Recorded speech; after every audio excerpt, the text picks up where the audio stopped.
القلب إيمانا ويبقى العقل. اعوذ باللہ من الشیطان الرجیم، بسم اللہ الرحمن الرحیم.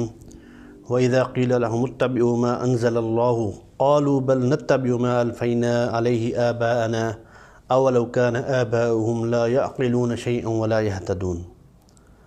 اب خوش ہو کہ ہر دل میں ہے نفرت کے علاؤ، اب خوش ہو کہ ہر دل میں ہے نفرت کے علاؤ، اے دین فروشو تمہیں آزادی مبارک. مسلک کے، زبانوں کے، علاقوں کے اسیروں، بکھرے ہوئے لوگوں تمہیں آزادی مبارک. ایک اور شعر میں شاعر کہتا ہے، یہ داغ داغ اجالا یہ شب گزیدہ سحر، یہ داغ داغ اجالا یہ شب گزیدہ سحر، انتظار تھا جس کا یہ وہ سحر تو نہیں. تاریخی شواہد کے مطابق ہر دور میں علماء حق نے امت محمدیہ صلی اللہ علیہ وسلم کو باطل کی ہر قسم کی غلامی سے آزاد کرانے کی خاطر ایک فیصلہ کن جنگ لڑی ہے. پہلے صدی ہجری سے لے کر 15ویں صدی عیسوی تک امت کے یہ سپود آزادی کی خاطر اپنے خون سے وہ داستانیں رقم کر چکے ہیں جو تا قیامت مسلم امت کو آزادی کا درس دیتی رہیں گی. یہ داستان سالار اعظم ابو القاسم صلی اللہ علیہ وسلم کی طاغوت اکبر کے خلاف جہاد و قتال کی صورت میں ہو، یا آپ کے بعد خلفائے راشدین رضوان اللہ علیہم اجمعین کی اپنے دور میں اسلامی آزادی کی خاطر پیہم کاوشوں کی صورت میں ہو. 6 صدی میں فرنگیوں کے خلاف عز الدین بن عبدالسلام کا اعلان بغاوت کی صورت میں ہو، یا 7ویں صدی کے شیخ الاسلام ابن تیمیہ کا تاتاریوں کے خلاف علم جہاد بلند کرنے کی صورت میں ہو. 10ویں صدی کے مجدد شیخ احمد سرہندی کا وقت کے ظالم بادشاہ اکبر کے خلاف آواز حق بلند کر کے اسلام کو ایک نئی نشاط بخشنے کی صورت میں ہو، یا 1857 کی آزادی میں علماء حق اپنی جانوں کا نذرانہ پیش کر کے مسلمانان ہند کو انگریز کی غلامی سے نجات دلانے کی صورت میں ہو. غرض ہر دور میں اہل حق حضرات نے مسلم امت کی گردنوں کو باطل کی غلامی کے قلادہ سے آزاد رکھا ہے، کیونکہ یہ قلادہ اس خوددار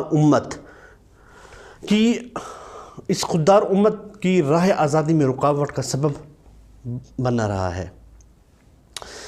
یوم آزادی حقیقتاً جو ہے نا وہ ایک یوم محاسبہ ہے کہ ملک کی آزادی کے لیے سیاسی، سماجی اور معاشرتی محاذ پر جس طرح لمبی جنگ لڑی گئی اور 14 اگست 1947 کو ہمارے مجاہدین آزادی کا خواب شرمندہ تعبیر ہوا، اس ملک کے حالات، اس کی ترقی، اس ملک کے عوام کی خوشحالی جس مقام پر ہے، تاریخ گواہ ہے کہ ہمارے رہنماؤں اور مجاہدین آزادی نے سینکڑوں برسوں تک ملک کو توق غلامی سے نجات دلانے کے لیے لڑائیاں لڑیں اور دارالرسن کی آزمائشوں سے گزرے.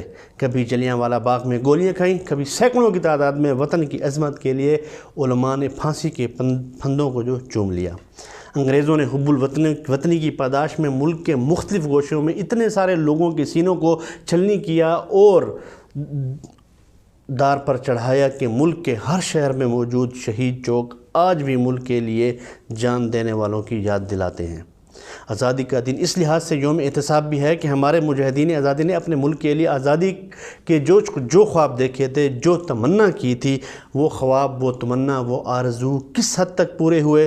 اب ایسے میں ہم ایک نظر آج اپنے ملک کے منظر نامہ پر ڈالیں تو ہمیں افسوس اور ملال کا سامنا کرنا پڑے گا کہ آج ہر طرف انتشار، خلفشار، بدامنی، بے بسی، عدم رواداری، خوف و دہشت، قتل و غارت گری، افراتفری، خوف و ہراس، سراسیمگی کا ماحول ہے.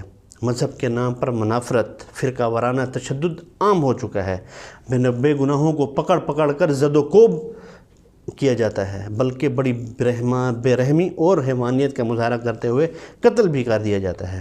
معصوم بچوں اور بچیوں کی پارک، مسجد، مدرسوں، سکولوں، کالجوں، یونیورسٹیوں، یہاں تک کہ ہسپتالوں میں نہ صرف عزت لوٹی جا رہی ہے بلکہ انہیں بے دردی کے ساتھ قتل بھی کیا جا رہا ہے.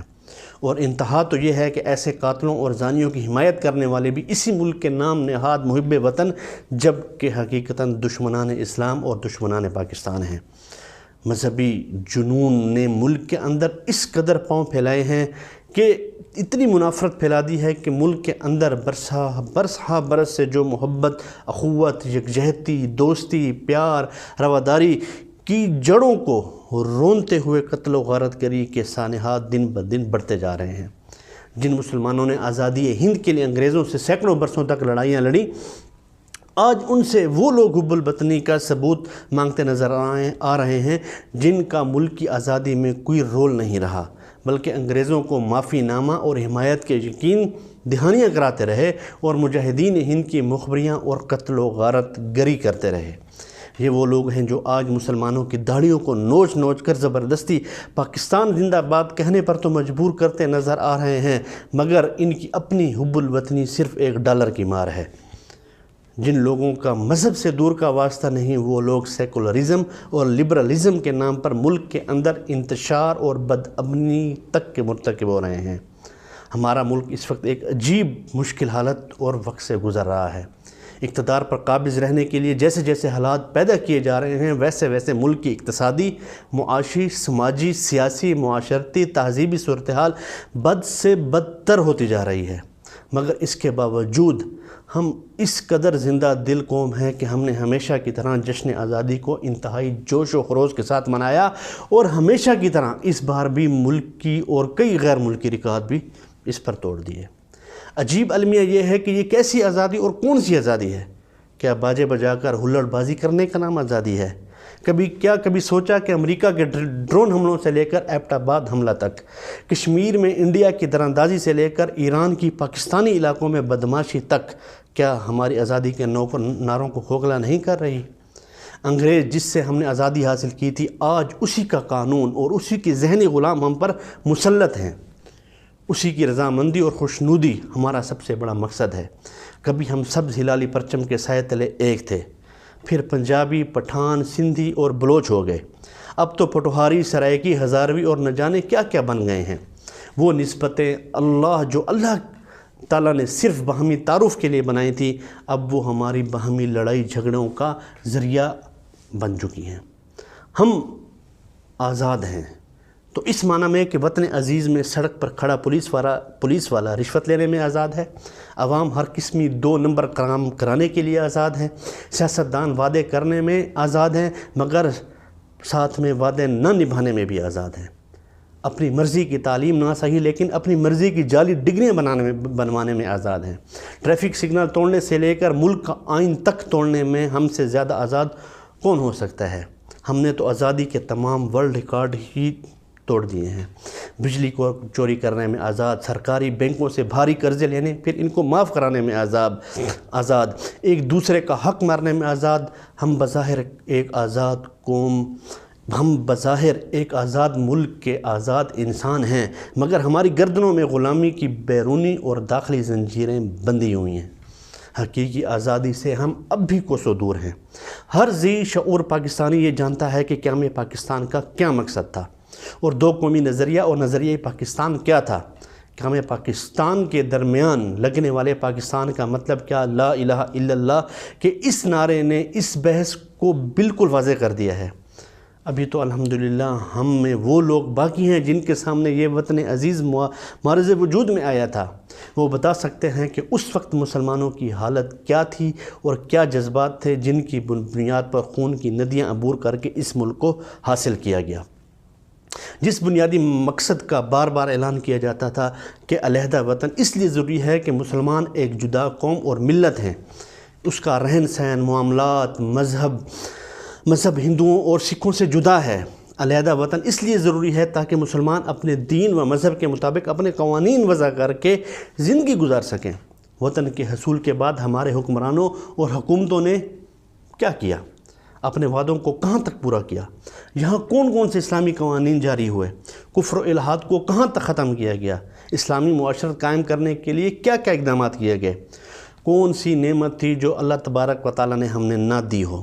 لیکن اتنا زیادہ عرصہ گزر گیا مگر پاکستان کے مقصد وجود کا خواب ابھی تک شرمندہ تعبیر نہ ہوا۔ کون سا وعدہ پورا کیا گیا؟ کون سی اسلامی عدالت قائم ہوئی؟ زانی اور شرابی کو کون سی سزا دی گئی؟ بد اخلاقی کا کیا انسداد کیا گیا؟ ظلم، عدوان، رشوت ستانی، کینہ پروری، بے حیائی، عریانی، سود خوری و بدماشی کو ختم کرنے کے لیے کون سا قدم اٹھایا گیا؟ بلکہ اس کے برعکس یہ ہوا کہ سود خوری، شراب نوشی اور بد اخلاقی اور بے حیائی کی نہ صرف حوصلہ افزائی کی گئی بلکہ اس کے نشر و اشاعت میں بھی کوئی کسر باقی نہیں اٹھائی گئی، اور اس کا لازمی نتیجہ یہی نکلنا تھا کہ آج وطن عزیز میں غداری، منافقت، ضمیر فروشی، قول و فعل میں تضاد، جھوٹ، بددیانتی عام ہو چکی ہے۔ آج سے چند سال پہلے تک وطن عزیز میں فحش گوئی، بے حیائی اور ڈانس جن کو اسلامی معاشرے میں برا سمجھا جاتا تھا، اب اس کو آزاد میڈیا کے ذریعے آرٹ کا نام دے دیا گیا ہے اور بڑی خوبصورتی سے ہمارے کلچر کا حصہ بنا دیا گیا ہے۔ اور یعنی فحاشی، ناجائز دولت کمانے کے لیے اداروں کی تباہی اور کرسی کے حصول کے لیے بولیاں جو ہے نا لگتی دیکھ کر ہمارا ذہن عادی ہو چکا ہے، اور اب ہم ان برائیوں کے اتنے عادی ہو چکے ہیں کہ برائی کا احساس تک مٹتا جا رہا ہے۔ اسلامی قوانین کا نفاذ تو کجا، اسلامی اصلاحات کا بے دردی سے غلط استعمال عام ہو رہا ہے، اور اسلام کے نام پر بننے والے ملک میں اسلامی شعائر اور اسلامی اصلاحات کی حفاظت کے لیے قانون سازی تک نہیں کی جا سکی۔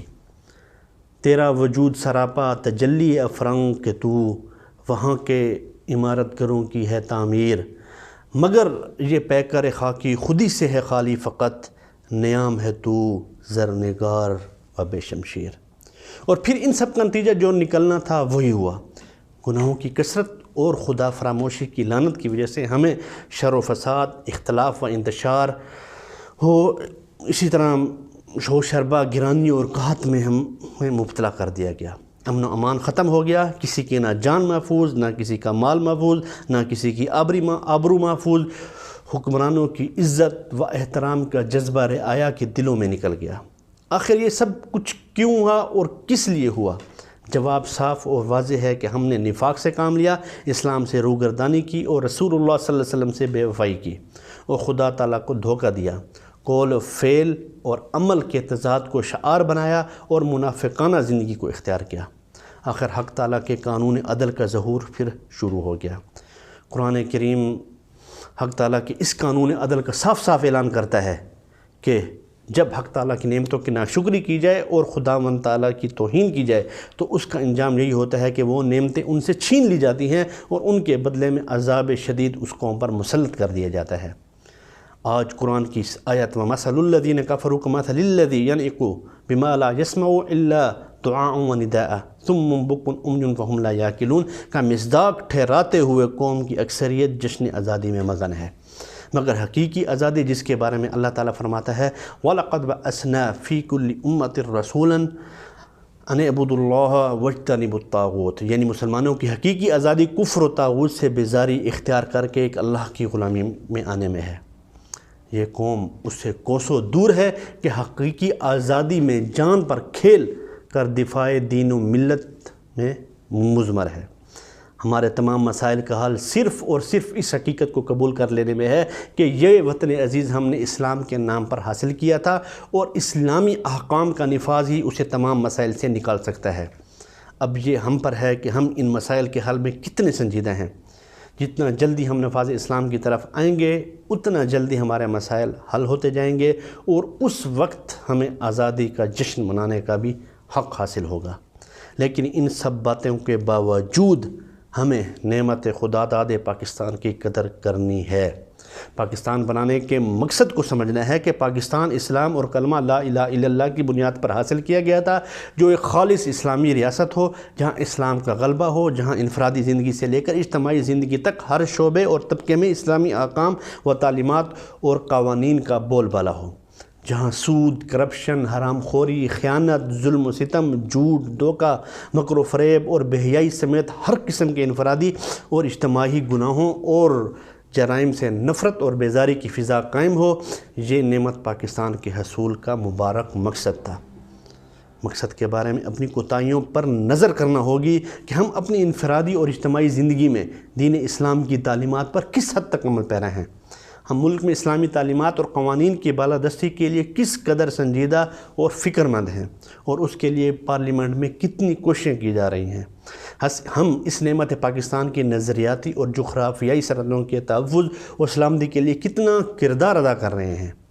ہم سود، کرپشن، حرام خوری، خیانت، ظلم و ستم، جھوٹ، دھوکہ، مکر و فریب اور بے حیائی سمیت ہر قسم کے انفرادی اور اجتماعی گناہوں اور جرائم سے کس قدر اجتناب کرتے ہیں اور ان سے کتنی نفرت اور بیزاری کا اظہار کرتے ہیں۔ ہمارے معاملات، تجارت، اخلاقیات، معاشرت، جرگوں اور عدالتوں میں دینی احکام و قوانین کو کس قدر ترجیح اور فوقیت حاصل ہے۔ ہمیں یوم آزادی کے شرعی اور حقیقی تقاضے کیا ہیں؟ کیا کبھی اس پر بھی غور کرنے کی ضرورت ہے؟ ہمیں کیا کرنا چاہیے، کیا نہیں کرنا چاہیے؟ ہمیں اس بات کا شکر بجا لانا چاہیے، بلکہ شکرانے کے نوافل بھی ادا کرنے چاہیے کہ اللہ تعالیٰ نے ہمیں پاکستان کی صورت میں ایک عظیم الشان نعمت سے نوازا ہے۔ ملک پاکستان کی نظریاتی اور جغرافیائی سرحدوں کی حفاظت، ملک کی امن و سلامتی اور استحکام کے لیے خصوصی دعائیں مانگنی چاہیے۔ قائد اعظم محمد علی جناح، ڈاکٹر محمد اقبال، حکیم الامت مولانا اشرف علوی تھانوی، مفتی اعظم مفتی محمد شفیع، شیخ الاسلام علامہ ظفر احمد عثمانی، شیخ الاسلام علامہ شبیر احمد عثمانی، شیخ التفسیر مولانا ادریس کاندھلوی رحمۃ اللہ علیہ، اور ان کے علاوہ علامہ پیر زکوڑی صاحب، اور ان کے علاوہ جتنی بھی مسلم شخصیات، اہل علم، بزرگان دین اور دیگر لاکھوں مسلمانوں نے اس ملک کے حصول کے لیے کسی بھی قسم کی کوششیں کی ہیں، ان سب کو دعاؤں میں یاد رکھنا چاہیے اور ان کا احسان بھی تسلیم کرنا چاہیے۔ تمام مذہبی اور سیاسی جماعتوں اور طبقات کو باہمی اختلافات و تنازعات بھلا کر ملک پاکستان کی نظریاتی اور جغرافیائی سرحدوں کی حفاظت، ملک کی امن و سلامتی اور استحکام کے لیے متحد رہنے کا عزم کرنا چاہیے۔ ملک و ملت کے تمام طبقات کو ملک کی تعمیر و ترقی اور امن و استحکام میں حصہ لینا چاہیے۔ یوم آزادی مناتے ہوئے پاکستان کی نظریاتی اور جغرافیائی سرحدوں کے تحفظ کے لیے ہر قسم کی ممکنہ کوشش کا عزم کرنا چاہیے اور ان تمام عناصر سے بیزاری کا اعلان و اظہار کرنا چاہیے جو پاکستان کی نظریاتی اور جغرافیائی سرحدوں کے دشمن ہوں اور پاکستان یا اسلام کے خلاف سازشوں میں مصروف ہوں۔ اسی تناظر میں یہ بات بھی سمجھنے کی ضرورت ہے کہ قادیانی اسلام اور پاکستان دونوں کے دشمن اور غدار ہیں۔ اس لیے اس فتنے کا تعاقب اور سرکوبی کے لیے حضرات اہل علم اور بزرگان دین کی سرپرستی میں ہر ممکن کوشش کرنے کا عزم کرنا چاہیے۔ یوم آزادی مناتے اور اس کی تقریبات منعقد کرتے ہوئے شریعت اور مقصد پاکستان کی رعایت کرتے ہوئے میوزک، مرد و زن کے مخلوط اجتماعات اور بے پردگی سمیت ان تمام کاموں سے اجتناب کرنا چاہیے جو شریعت کے بھی خلاف ہیں اور مقصد پاکستان کے بھی۔ یوم آزادی منانے اور اس کی تقریبات منعقد کرنے میں نئی نسل کو پاکستان کے مقصد اور محسنین پاکستان کی کوششوں اور قربانیوں سے ضرور آگاہ کرنا چاہیے تاکہ وہ تاریخ پاکستان سے آگاہ رہیں اور لبرل، سیکولر اور دین بیزار لوگوں کے پروپیگنڈے کا شکار نہ ہوں۔ یوم آزادی مناتے اور اس کی تقریبات منعقد کرتے ہوئے مقصد پاکستان کے حصول کا عزم کا اعادہ کرنا چاہیے اور اس میں جو غفلتیں ہوئی ہیں ان پر ندامت کرتے ہوئے آئندہ ان سے اجتناب کرنے کا عزم بھی کرنا چاہیے۔ اسی طرح آخر میں دو مسئلے بھی اس پر بیان کروں گا کہ کیا یوم آزادی منانا جائز بھی ہے کہ نہیں ہے۔ تو اس کے بارے میں یہ ہے کہ اپنے ملک سے محبت کے اظہار کے لیے شرعی حدود میں رہتے ہوئے یوم آزادی منایا جا سکتا ہے اور اس میں تقریبات بھی منعقد ہوں تو اس میں بھی شرکت کی جا سکتی ہے اور ان میں جانا بھی جائز ہے، اس شرط کے ساتھ کہ اسے عبادت اور کار ثواب یا لازم نہیں سمجھا جائے گا اور اس میں کسی بھی غیر شرعی کام کا ارتکاب نہ کیا جائے تو آزادی کی تقریبات کرنا اور اس میں شامل ہونا جائز ہے، کیونکہ وطن سے محبت جو ہے نا وہ ایمان کا حصہ ہے۔ اسی طرح جھنڈا لگانے کے بارے میں کیا جھنڈا لگانا بھی جائز ہے کہ نہیں ہے، تو آزادی کی مسرت کے اظہار کے طور پر اسراف اور فضول خرچی سے بچتے ہوئے پاکستان کا جھنڈا یا جھنڈیاں لگانا اور اپنے گھر کو سجانا یا عمارتوں کو سجانا بھی جائز ہے، اور وطن سے محبت کی خاطر اس کو ثواب نہ سمجھتے ہوئے، کیونکہ اس کا عبادت اور ثواب سے کوئی تعلق نہیں ہے، یہ صرف وطن سے محبت کا اظہار ہے، تو وطن سے محبت سے اظہار کی خاطر فضول خرچی اور اسراف سے بچتے ہوئے آپ جھنڈا بھی منا سکتے ہیں اور اسی طرح یوم آزادی بھی منا سکتے ہیں۔ وما علینا الا البلاغ۔ السلام علیکم۔